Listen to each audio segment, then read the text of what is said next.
Hi, my name is Tishani Doshi. I'm a poet, a novelist, and a dancer. And my new book of poems is called Girls Are Coming Out of the Woods. This is what it looks like.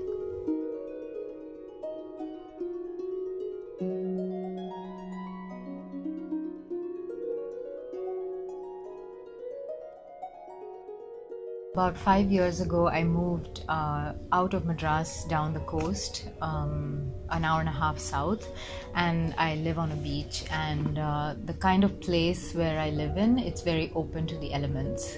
So the first thing that happened to me is that I got adopted by this one dog, and that dog brought another dog, and then before you knew it, I had 16 dogs. Now I have only 3.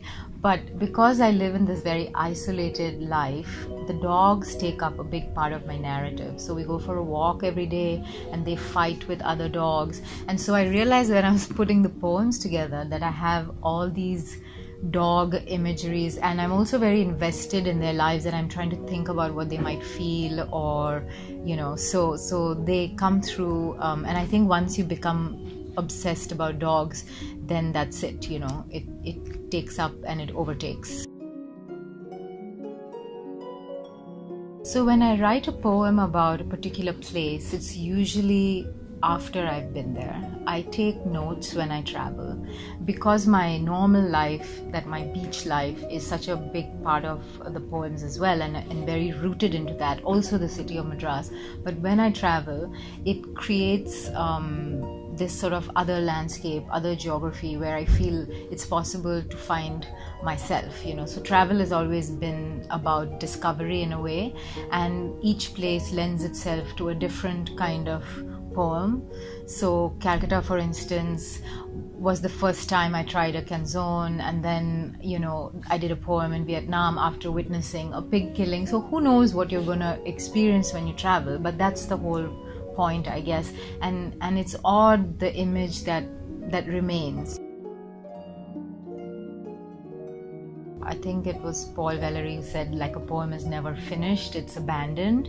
And there's definitely a sense that you can never, I guess when a book is published, then it's sort of done. And in a way, when I look at a new book, I'm almost scared to open it, because I'm worried that I'll find a grammatical mistake, or that I'll want to change it, or whatever.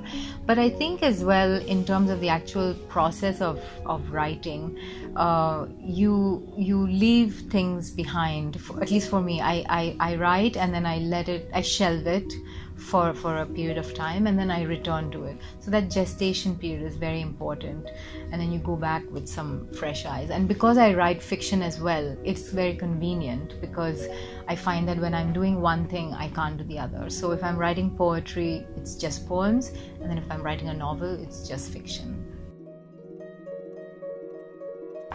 So in terms of writing the poems about craft, about poetry itself, I think that one of the things I've been thinking of as a poet is, why do I do it? What's the point? I've been writing poems for years now, and it feels like the act of poetry, or the act of writing a poem, I'm always questioning it and trying to understand the impulse myself. So maybe part of the reason why there's a difference between the personal poems and the other poems is that I'm trying to understand that aspect of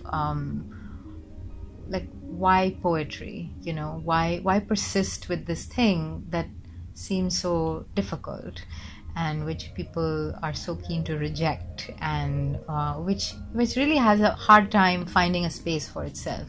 And so Find the Poets I wrote at a conference where everybody was doing something very useful in life, and then I thought, what am I doing here, this poet, But I was in Athens, and I was in the place of great poets, and I thought, well, we are still reading the Iliad and the Odyssey. So obviously there's something about poetry that is important, and that does exist, and that does transcend. So even though as a poet we might feel that what we're doing is very, like Sisyphus, we're like just going against the mainstream, I think that eventually we hope to create something.